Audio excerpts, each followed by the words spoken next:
Hey guys, welcome back to the Frost Dog Garage. In this episode, it's all about getting this beast into the Roadster.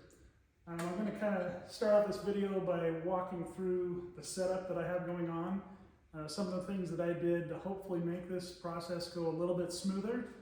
But after that, once I'm set up, I'll probably send the video to a time lapse, maybe do kind of an overhead, and then you'll be able to watch the engine get dropped in.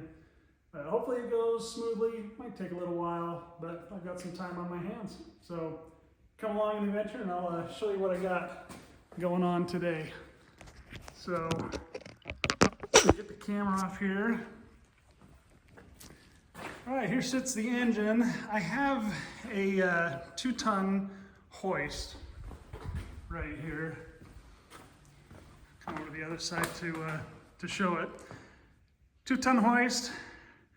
And right now I've got it set up in the half-ton setting with this pin so that the arm can extend a bit farther out, and I'll tell you why I did that.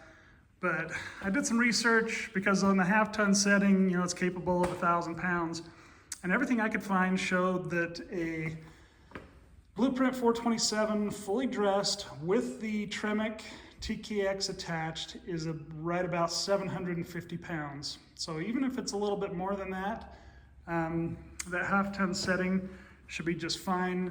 The only other consideration there is this center of gravity where it sets. If I come to this side, you can kind of see about where that center point is. And the bulk of the weight, I believe, is still over on this side, even with the transmission sticking out. Of course, the engine and the transmission were shipped without fluids, and I'm going to install them before I put any of those fluids in, just to help reduce some of that weight. But I'm hoping that with the load leveler, I'll be able to get the transmission into where it needs to go a little bit easier.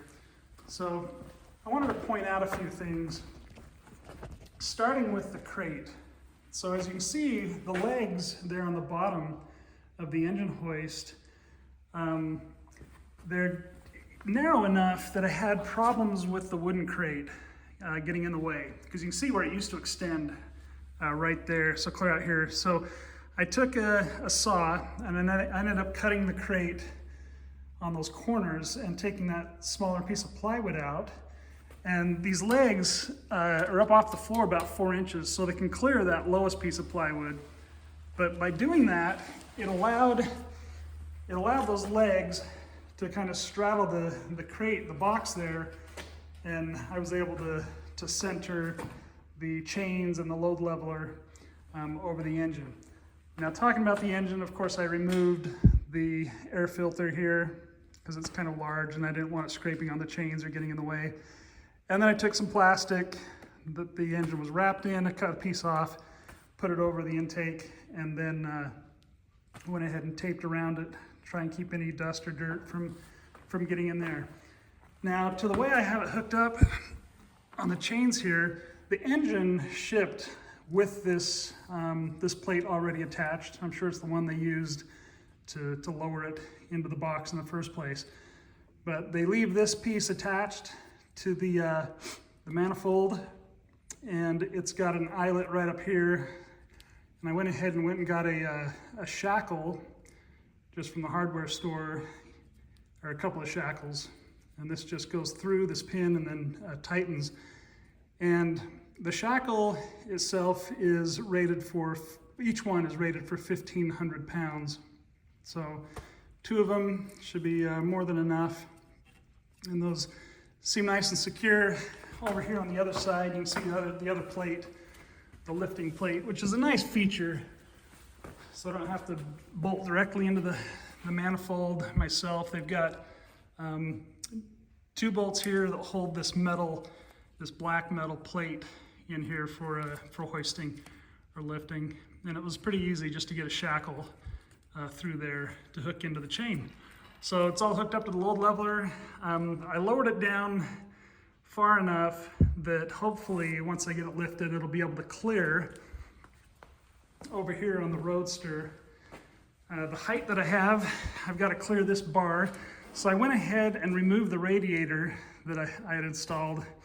None of the hoses were hooked up to anything, so it was just a matter of undoing a few bolts and pulling the radiator out. And then I lowered, all I did is loosen the clamps for the coolant reservoir, and then just lowered it down. So I shouldn't have any issues with the clearance of this top bar.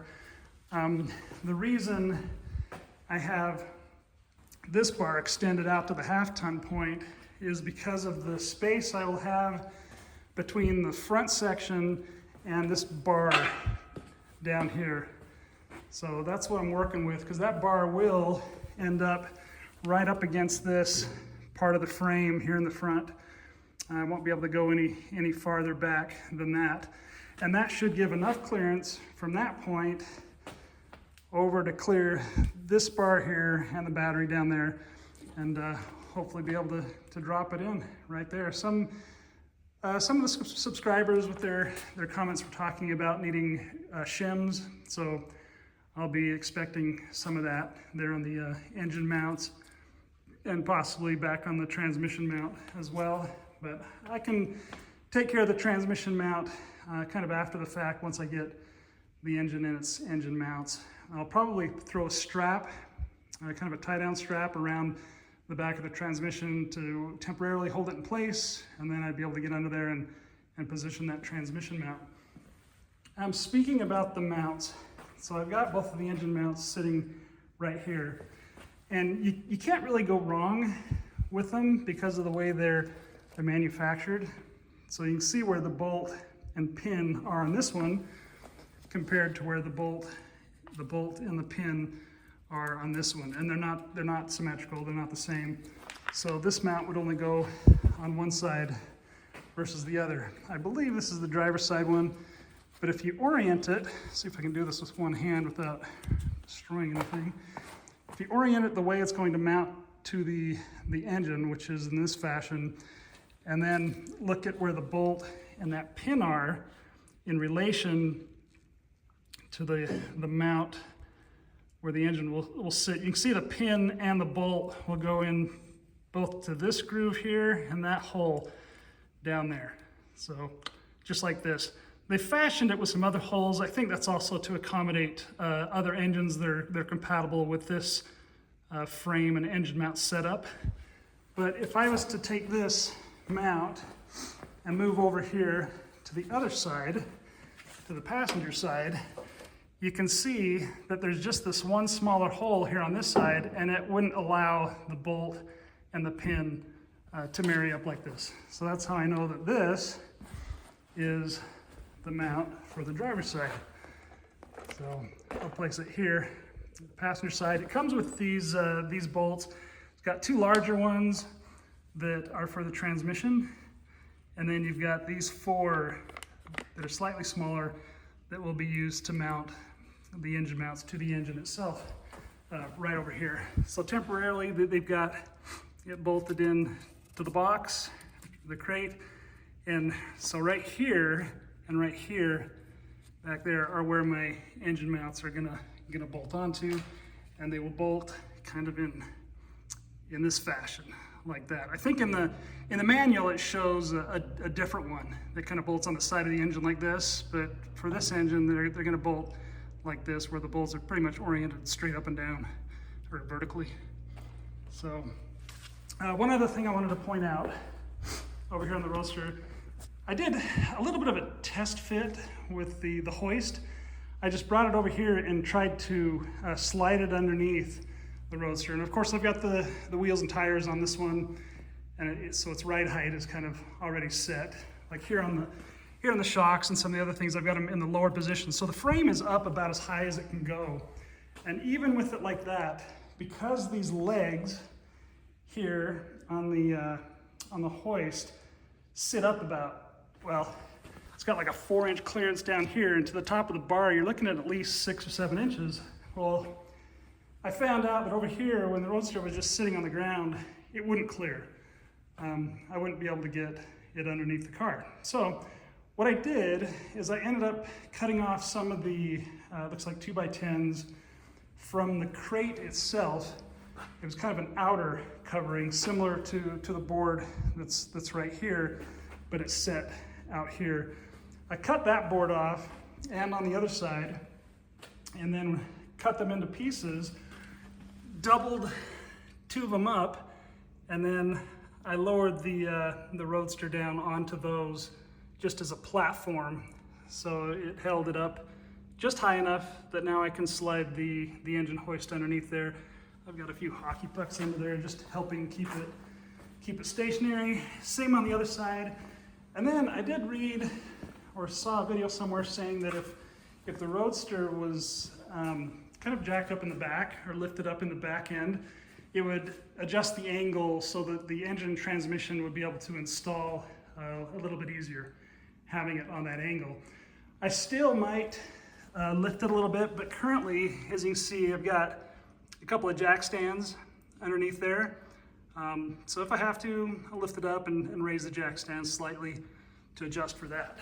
But that is the setup I've got going on right now. I'll probably stop the video at this point. I'm just going to lift the engine transmission slightly to take off the mounting brackets down here and lift it up just high enough that I can get these engine mounts bolted on with some thread locker. And once those are bolted on, I should be able to start to move the engine transmission over here towards the Roadster and hopefully not have any clearance issues. I'm hoping that I've got the chain hooked up.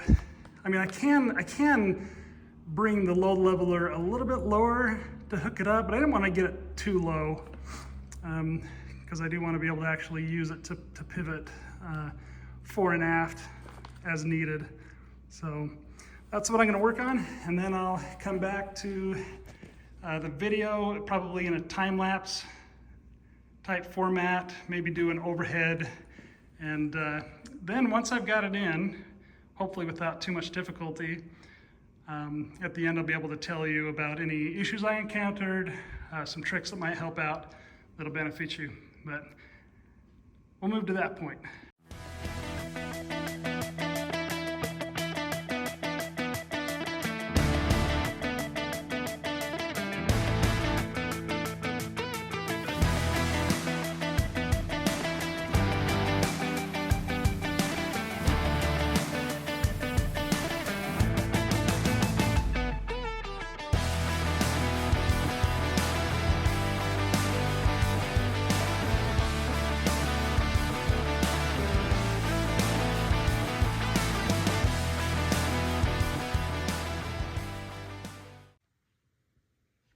Alright guys, well, there it is. The engine is installed and the transmission, everything's bolted up. I just need to torque down the main engine mount bolts to the 70, I believe it's torqued to 70 foot-pounds. But I do have a few notes to go over, just to give you a heads up on a few things. So these bolts right here are the ones that came with the engine mounts, but they're too long to go into this 427. I mean, there's literally like more than maybe a ½ inch that wouldn't go in there, just too long. But if you use the ones that come with the engine that they use to attach the brackets, let's see if I can grab a bracket here, or what I did with it. The brackets that they have that attach the engine to the wood pallet look like this. And the ones here on this side, so this long cutout here, they've got a lag screw that goes into the wood. But on this side, it's just the bolt that goes up into the engine where the engine mount would go. So if you use those same bolts, they're the perfect length and they work really well. Let's see if I can show you in here, a little light on it. But there it is, the engine mount. I still got to hook up the grounding strap, but those bolts work great, so I'd use those. They're the same kind of a brass color to help differentiate instead of the silver ones. And then there's the guy that I need to still torque to 70 foot-pounds. So you can see the pin is its slot here and here. So that looks good. And then on the other side, I'll show you. Here's the other one, right there. And you can see, well, you can almost see if I can position this a little better, the pin that's in its hole as well. So that brings me to another one of the difficulties that I encountered. Really, I did the time lapse. It should have been a pretty short time lapse because I probably could have got this in pretty quick, but I ran into an issue. And the issue was with the engine hoist and this bar right here. So you can see the engine hoist, it runs into this frame member. So I had it as far as it would go, just a rag there to protect the powder coat, pushed right up there, and I still needed about 2.5 inches in order to get those engine mounts to go right down into their slot. And for the life of me, I just couldn't figure out what I was gonna do. There's just no way I could push it any far forward. I've already got it set on the farthest extension for the 1/2 ton, so I can't lengthen it out that way anymore. The load leveler was great, although this is just one from Harbor Freight. It's a 2-ton load leveler, so it works okay, but I can't believe that they would make this and then give it like a 5-cent plastic handle that just kept wanting to unscrew itself when I was twisting it. So yeah, that's garbage. I gotta figure out something else for that.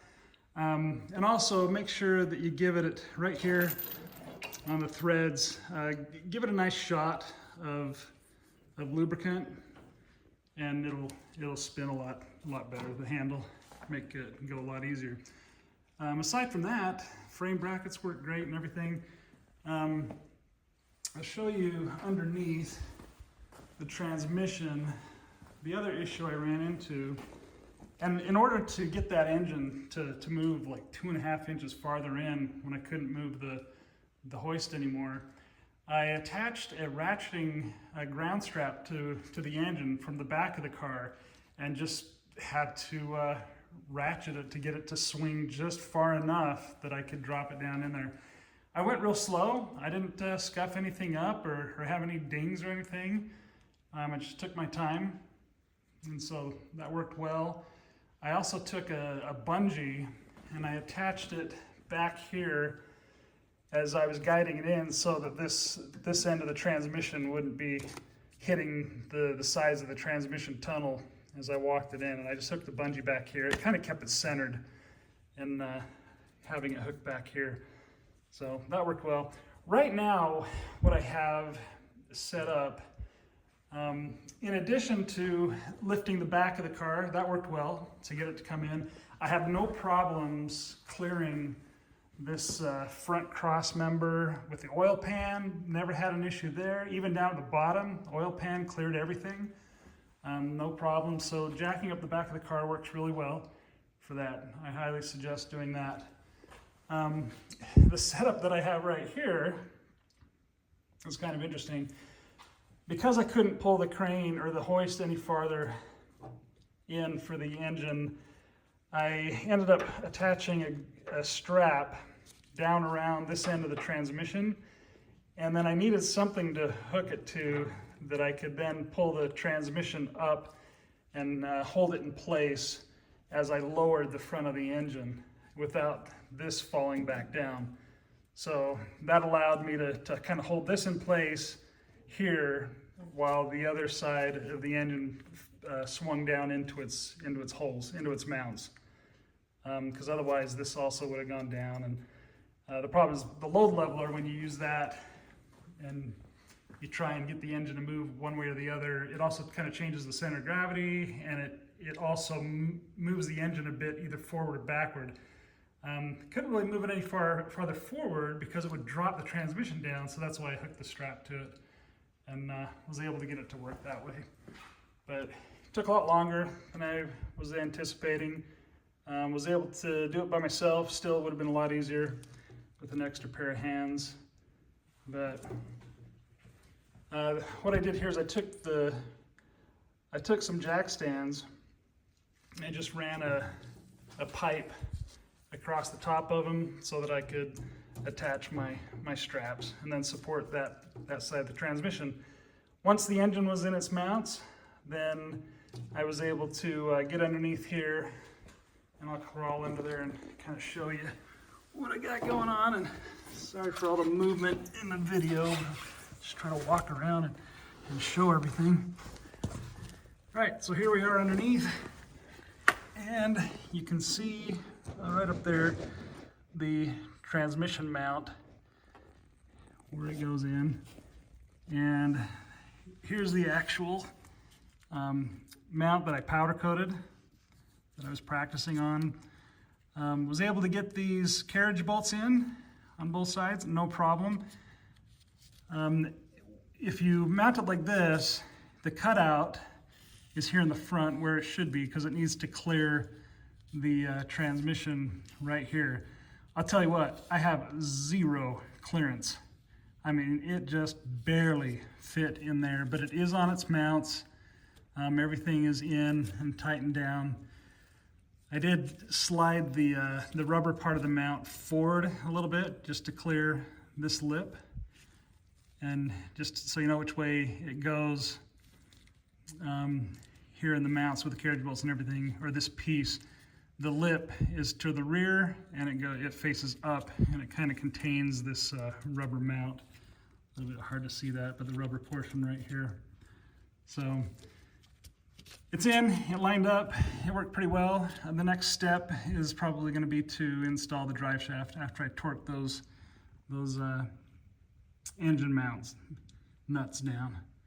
So there it is in a nutshell. And I hope this helps somebody out that's about to install or getting close to that stage on their engine. But let's get in there. I've taken all the pressure off of the hoist, and I'm ready to disconnect that and pull it away. So one other thing I did do, just by way of precaution, is because I had the car jack down there on the center section with it lifted up. I had some jack stands down there. Well, now they're supporting that pipe in the driver and passenger compartment. So what I did, just for safety's sake, I took my pipe stands right here, which each are rated to support about 2,500 pounds. But I ran a big solid bar through the frame just above the gas tank, and that was just a precaution because I was climbing underneath the car, and if for some reason the jack failed, those pipe stands would catch it and I wouldn't get crushed. So you just take some precautions, take your time, and it is certainly doable. If I had not run into the issue up here in the front with it hitting that cross member right there, it would have been all just a piece of cake. I would have had it in pretty quick. But I had to get creative. I had to kind of massage, I guess, the engine a little bit as it was going in. Sometimes I would hook a strap down to one of the engine mounts, just kind of loop it on there, and then I hooked it up to my max jacks. So as I lowered the engine, that way I was able to kind of adjust it left and right. And even when it was setting down on the engine mounts and all the tension is off the chain, the engine wasn't quite sitting level. So I grabbed all I did is get it was just a wooden, well, I use it for woodworking, but it was just a clamp. And what I did is I put the clamp on the bottom side of the engine mount, and then the other side on the top, and I was able to just slowly twist the handle and just massage one side of the engine up, and it allowed the other to drop down. So now it's sitting level, if that makes any sense. Again, hope this helped you out. The engine's in. I might add a few more comments in there when I post these videos, some things I forgot. It's been an all-day affair for the most part. Shouldn't have taken that long, but again, that's something you might have to deal with.